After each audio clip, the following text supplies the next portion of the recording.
The indult for communion in the hand in the USA was granted in 1977. Because of deception and behind-the-scenes machinations used by Bernardin's agents of darkness, faithful Catholics legitimately ask if true, genuine permission was given. Permission under deceit is no permission, and there was plenty of deceit to go around. But there is more to this issue than just the underhanded tactics used by the NCCB to gain the indult. And while the more might seem on the face of it to be just further abuses piled on top of an existing abuse, a deeper look at it shows Orthodox Catholics, concerned with reverence for the Holy Eucharist, can take advantage of the situation to fight against communion in the hand. It works like this.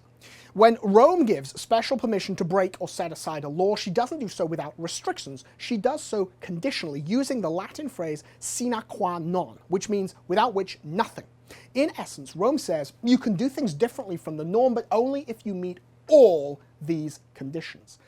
And that is important. Sine qua non, without which nothing. Perhaps that would be better phrased without each nothing, or without all nothing. Each and every one of a set of sine qua non conditions must be met in order for the indult to be active.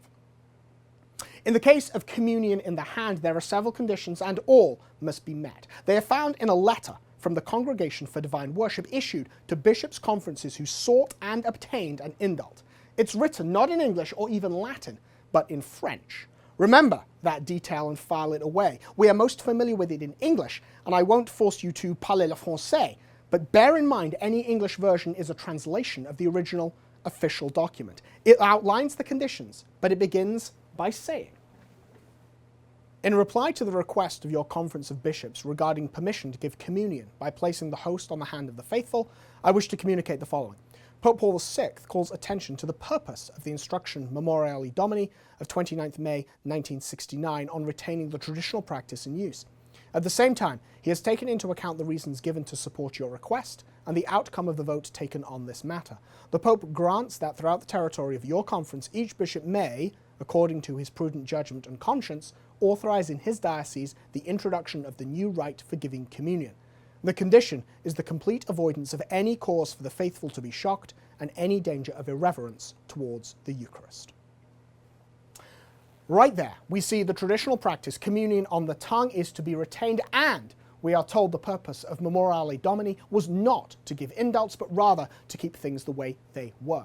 Notice also another interesting thing. Each bishop may authorize in his diocese the introduction of the new rite for giving communion. An indult is permission, not an order.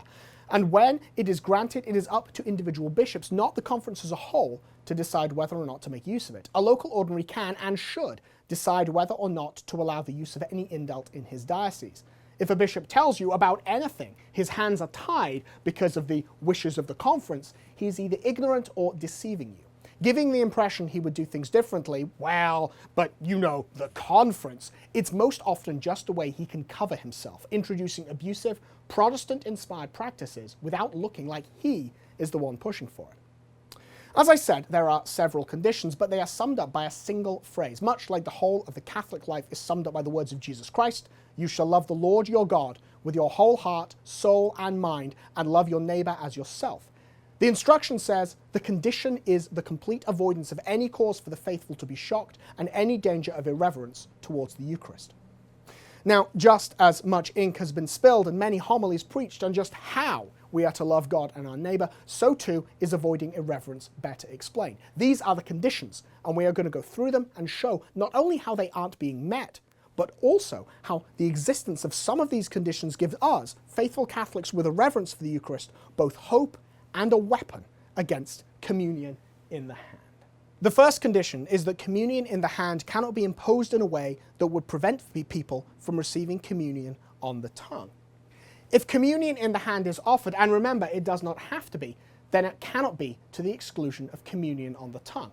Well, is that being followed? No, it's not universally. There are horror stories of people kneeling to receive the Eucharist on the tongue and being told to get up, of having the Eucharist shoved into their folded hands, of being taken aside after Mass and told, that's not what we do here.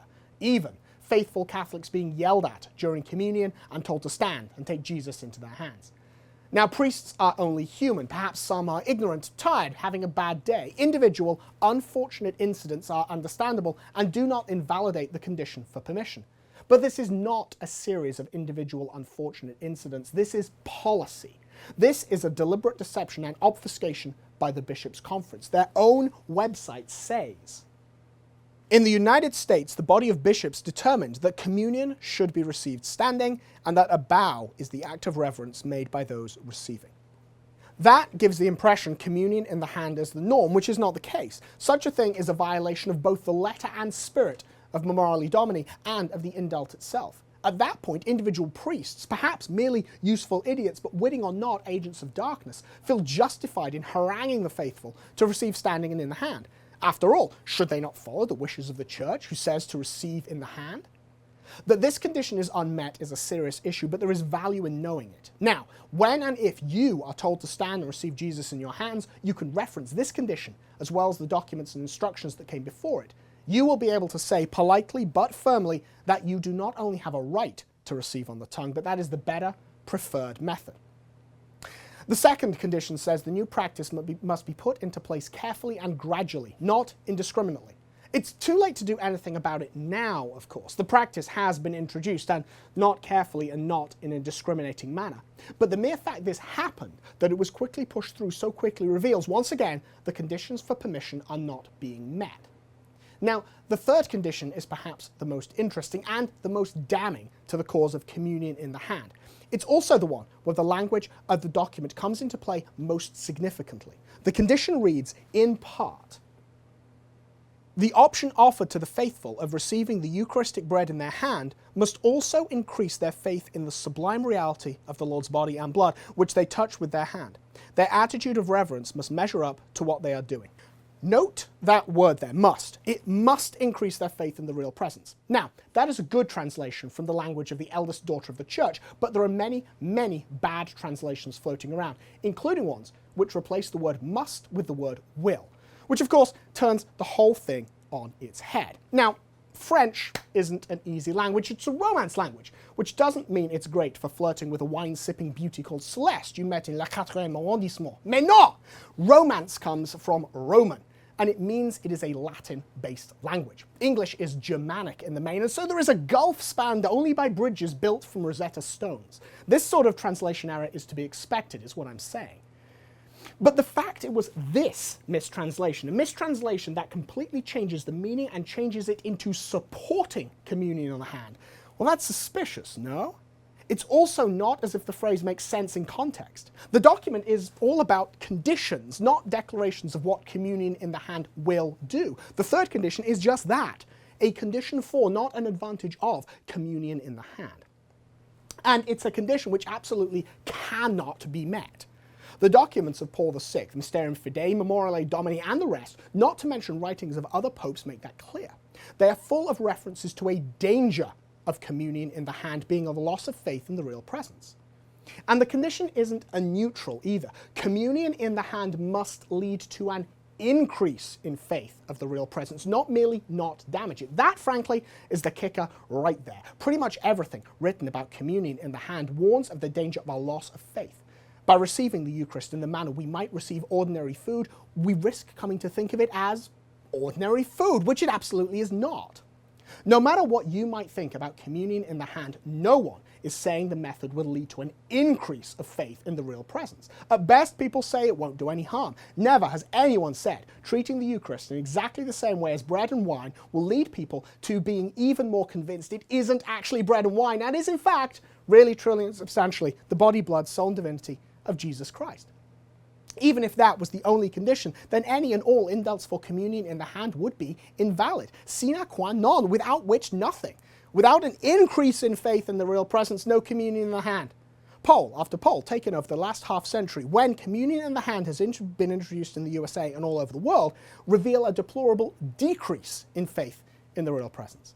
Even if this cannot be laid at the feet of communion in the hand, it's clear this abuse hasn't led to the required increase.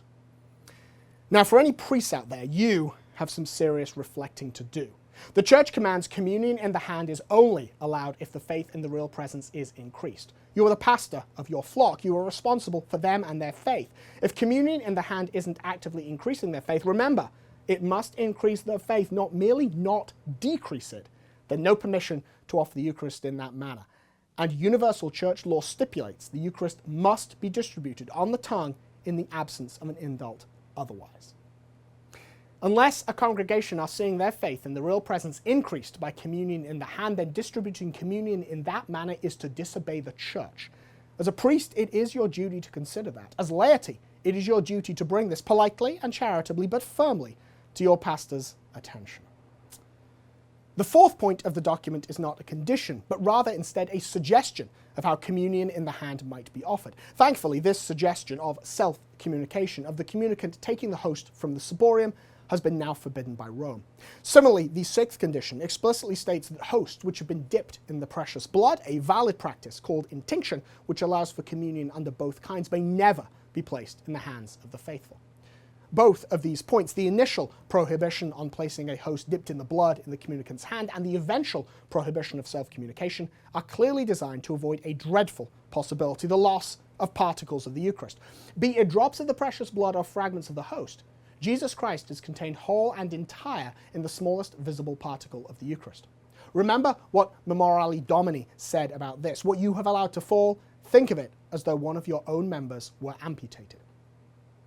But it's worse than that, of course. Christ does not speak often about amputation, but he speaks once, and that's enough. He says it's better to lose a limb than go into hell. In effect, he says it's better to suffer amputation than to sin. And sin is, first and foremost, an act against the body of Christ.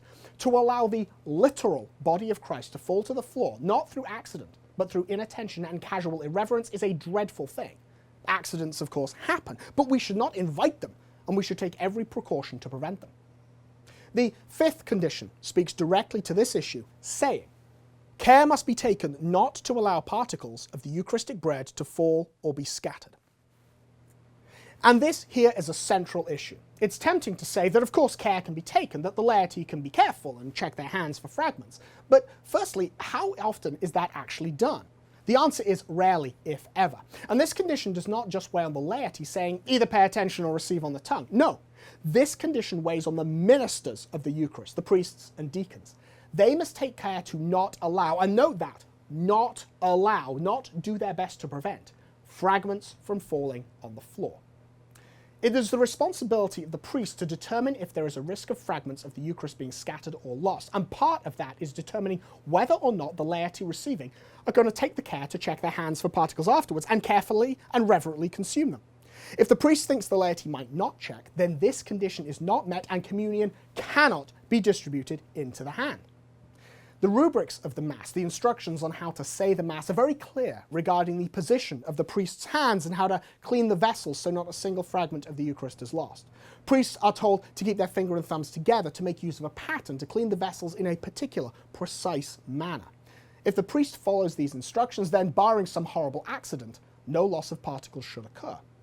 But when placing the host into the hands of the laity, well, we've got an experiment. It's an eye-opener, to say the least. Check this out. Hello, I am a scientist. This is a simple experiment will show the inevitable danger of the profanation of the Eucharist if it is received in the hand. This is an unconsecrated host. Obviously, I would never use a consecrated host for this experiment. The Eucharist is the body, blood, soul, and divinity of Jesus Christ, but is under the appearance of bread and wine. That means the Eucharist behaves in every way our senses can measure exactly like bread. I'm wearing a black leather glove because leather closely simulates human skin, and because black will show up any fragments or particles the host left behind more easily. Now watch this. I place the host on the palm exactly as a priest or extraordinary minister would do, and then lifted it off just as I would do if I were receiving. Observe the small particles left behind. Remember, if this were a consecrated host, if this were the Eucharist, each of those particles would be Jesus Christ. Body, blood, soul, and divinity. Those particles have been broken off from the host and are not picked up by the communicant and consumed. That experiment reveals without a shadow of a doubt there is no way to put the Eucharist into the hand of a communicant without small fragments breaking off. Yes, the faithful could carefully clean their hands afterwards, paying great attention, but do they? Would they? And frankly, why should they? Why risk it? Communion on the tongue avoids all these problems. If fragments break off the host when it is placed on the flesh of the communicant, it doesn't matter. They will not be lost because they're already in his mouth. Placing communion directly onto the tongue of the faithful avoids any danger of loss of particles through inattention or accident. And of course, although this is very disturbing to contemplate, it significantly minimizes any risk of the Eucharist being taken and deliberately profaned by those opposed to the Catholic faith. There is no way to completely prevent the risk of profanation, but to ignore the vast gulf that exists between the levels of risk inherent in communion in the hand versus communion on the tongue is to not just be foolish, but willfully ignorant and idiotic. To do so would be akin to saying that because many people die on the roads, we might as well jaywalk, not wear a seatbelt, drive drunk, and swerve into oncoming traffic. Accidents happen, but a sensible and holy man doesn't invite them. Remember, sine qua non, without which nothing.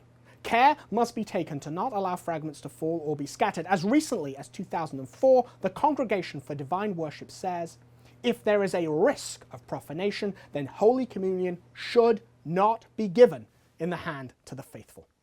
There is always a risk of profanation, and that risk is greatly increased by communion in the hand. It is frankly impossible to look at the conditions for permitting communion in the hand, even setting aside the underhanded and deceitful way permission was initially obtained, and conclude communion in the hand is even permitted, let alone preferred or a good idea.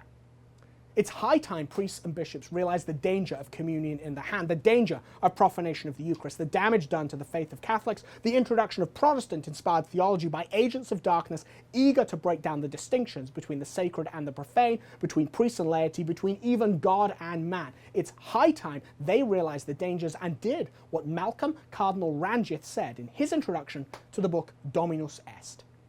I think it's now time to carefully evaluate the practice of communion in the hand and, if necessary, to abandon what was actually never called for in the Second Vatican Council document Sacrosanctum Concilium, nor by the Council Fathers, but was in fact accepted after it was introduced as an abuse in some countries. And that, of course, is the problem in a nutshell. Communion in the hand is not, in truth, de facto legal. It is an abuse that has been accepted and which the people do not know enough about to properly challenge. But hopefully, the work my team and I have done has given you the understanding and tools you need to fight this abuse, to stand up and resist it.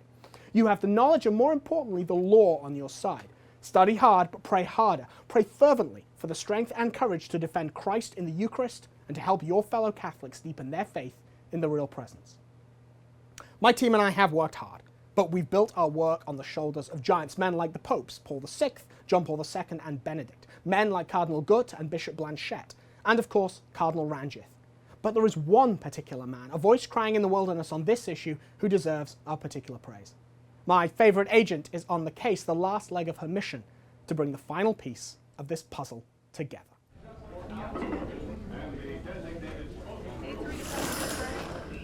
Last call for boarding, flight JN316 to Kazakhstan. Last call for JN316 for Kazakhstan.